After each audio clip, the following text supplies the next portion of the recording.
Good morning students. Class ninth के सभी बच्चे अपनी बुक खोलिए और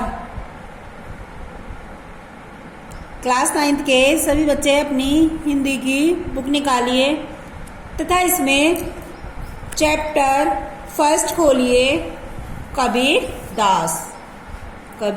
दास। इससे पहले बच्चों हमने आपको काव्यखंड की भूमिका समझाई थी तथा उससे संबंधित कुछ क्वेश्चन आंसर लिखाए थे, जैसे वीरगाथा काल और भक्ति काल। ठीक है, अब इसके बाद आपका चैप्टर शुरू होता है कबीर दास जी। कबीर दास की जीवनी देखिए, आइए इनके बारे में हम थोड़ा सा कुछ आपको बता दें कि ये कौन थे, इनका जन्म कहाँ हुआ था। ठीक है, तो प्यारे बच्चों ऐसा माना जाता है कि महान कवि एवं समाज सुधारक महात्मा कबीर का जन्म काशी में सन 1398 ईस्वी में हुआ था, ऐसा माना जाता है। इनके विषय में किंवदंती भी है। कबीर ने किसी विधवा ब्राह्मण की कोख से जन्म लिया। एक किंवदंती है, बस कहा जा सकता है, कह नहीं सकते हैं पक्का। ये कहा जाता है कि उनके अनुसार कि कबीर जो थे वो किसी विधवा ब्राह्मणी की संतान थे, जो लोक लाज के भय से इन्हें लहरतारा नामक स्थान पर एक तालाब के समीप रख गई थी। ठीक है, अब वहाँ इन्हें नीरू और नीवा नामक एक मुस्लिम जुलाहा दंपति ने इन्हें उठा लिया था, क्योंकि उनकी कोई संतान नहीं थी और उन्होंने ही इनका लालन पालन अपने पुत्र के समान किया। इस प्रकार इन पर बचपन से ही हिंदू और मुस्लिम दोनों धर्मों के संस्कार पड़े। ठीक है, इनका जो विवाह हुआ था वो लोई नामक स्त्री के साथ हुआ था। इनकी पत्नी का नाम लोई था, जिससे इनके कमाल और कमाली नाम के दो संतानें उत्पन्न हुई। महात्मा कबीर के जो गुरु थे वो रामानंद जी थे, जिनसे गुरु मंत्र पाकर ये संत महात्मा बन गए। ठीक है, कबीर का बचपन मगहर में बीता था, परंतु बाद में ये काशी में आकर बस गए थे। जीवन के अंतिम दिनों में ये पुनः मगहर चले गए थे। कबीर की मृत्यु के समय के संदर्भ में भी विद्वानों में मतभेद है। ठीक है, कबीर की मृत्यु के बारे में भी विद्वानों का मतभेद है। अधिकांश विद्वान इनकी मृत्यु मगहर में सन 1518 ईस्वी में बताते हैं। ठीक है, इनके शव का संस्कार किस विधि से हो, इस बात को लेकर हिंदू मुसलमानों में भी विवाद हुआ। हिंदू चाहते थे कि हम अपनी रीति के अनुसार इनका अंतिम संस्कार करें और मुस्लिम कहते थे कि हम अपनी रीति के अनुसार इनका अंतिम संस्कार करें। तो इसीलिए हिंदू मुसलमानों में इस बात को लेकर भी विवाद हुआ, किंतु इनका दाह संस्कार करना चाहते थे। हिंदू जो है ना, हिंदू जो चाहते थे वो दाह संस्कार करना चाहते थे और मुसलमान इन्हें दफनाना चाहते थे। लेकिन एक किंवदंती के अनुसार जब इनके शव पर से कफन उठाया गया तो शव के स्थान पर पुष्प राशि ही दिखाई दी। यानी कि जब दोनों में बहस हुई और इनके जब जो शव पर कपड़ा पड़ा हुआ था इनके पार्थिव शरीर पर, उस पर से जो कपड़ा उठाकर क्या देखते हैं कि उनके शरीर के ऊपर फूल पड़े हुए थे। मतलब उनका शव तो था नहीं, वहाँ पार्थिव शरीर तो था नहीं, उसकी जगह फूल पड़े हुए थे, जिसे दोनों धर्मों के लोगों ने आधा आधा बांट लिया। जिन फूलों को दोनों धर्मों के लोगों ने आधा आधा बांट लिया और दोनों संप्रदायों में उत्पन्न विवाद समाप्त हो गया। जो लड़ाई झगड़ा था वो समाप्त हो गया। ठीक है, कबीर का धर्म जो था वो मानव धर्म था। कबीर निराकार ईश्वर के उपासक थे।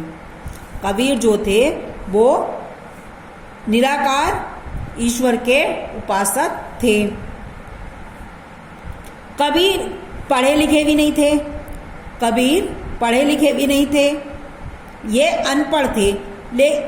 उससे यह सिद्ध होता है, मतलब ये अनपढ़ थे, उन्होंने स्वयं लिखा, यानी स्वयं लिखा कि मसी कागज छुओ नहीं, कलम गयो नहीं हाथ। परंतु इसका विवरण जो है ना, उनका ज्ञान पुस्तकों के ज्ञान से महान था। कबीर अंधविश्वासों के खंडन में आस्था रखते थे। इस अंधविश्वास को दूर करने के लिए कि काशी में मृत्यु होने से स्वर्ग मिलता है और मगहर में मरने से नरक, यह अंतिम समय काशी छोड़कर मगहर चले आए थे। ठीक है, और वहीं पर सन 1495 ईस्वी के लगभग उनकी मृत्यु हो गई थी। ठीक है, अब देखिए इनकी साहित्य की सेवाएं क्या थी। कबीर को शिक्षा प्राप्ति का अवसर प्राप्त नहीं हुआ, कि इनको कौन पढ़ाता लिखाता, इनको ये अवसर नहीं मिला पढ़ने लिखने का। अतः यह निर्विवाद रूप से सत्य है कि इन्होंने स्वयं अपनी रचनाओं को लिपिबद्ध नहीं किया। इनकी जो रचनाएं हैं वो लिपिबद्ध नहीं है।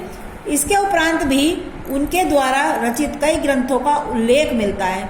इन ग्रंथों से कबीर की विलक्षण प्रतिभा का परिचय प्राप्त होता है। वस्तुतः कबीर संत कवियों में सर्वाधिक प्रतिभाशाली थे। ये एक जन्मजात कवि, उपदेशक और संत थे। ठीक है, ये भावना को प्रबल अनुभूति से युक्त, उत्कृष्ट, रहस्यवादी, समाज सुधारक, पाखंड के आलोचक तथा मानवता की भावना से ओतप्रोत थे। कबीर की, अब आती है इनकी कृतियां। कबीर पढ़े लिखे नहीं थे। ऐसी दशा में उन्होंने जो कुछ अपनी बाणी में कहा उसे उनके शिष्यों ने लेखनीबद्ध कर लिया।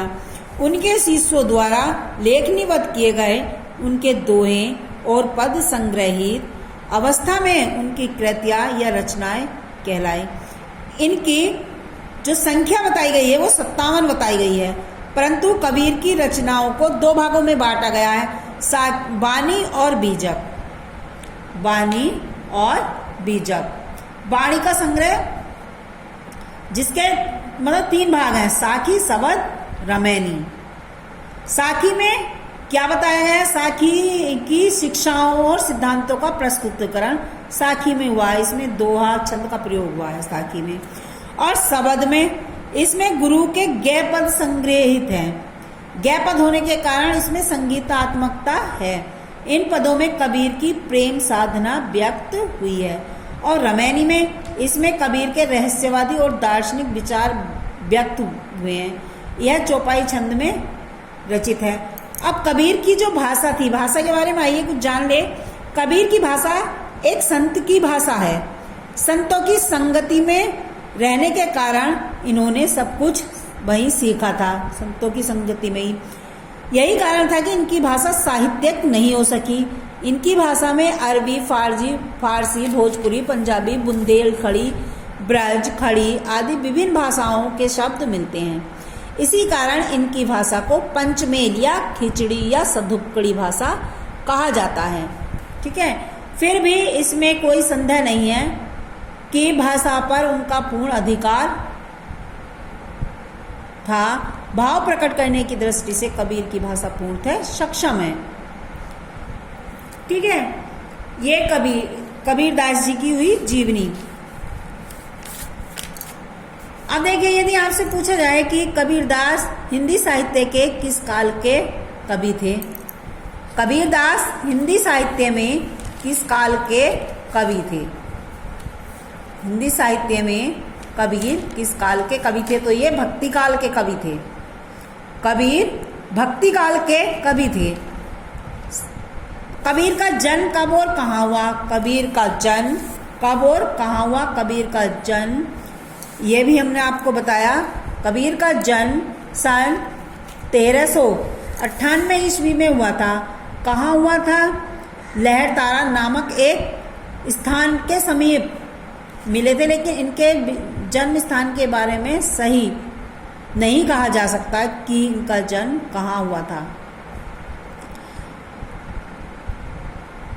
कबीर का लालन पालन किसने किया। कबीर का लालन पालन नीरू और नीमा नामक दंपत्ति ने किया।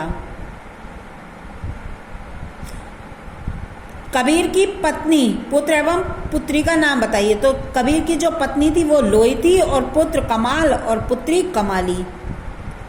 कबीर के गुरु कौन थे? क्या आप बता सकते हैं कबीर के गुरु कौन थे? कबीर के गुरु कौन थे? क्या आप बता सकते हैं कबीर के गुरु कौन थे? कबीर के गुरु थे रामानंद। कबीर के गुरु रामानंद थे। ठीक है, आज के लिए इतना ही। ये हुई आपकी कबीरदास जी की जीवनी। धन्यवाद बच्चों।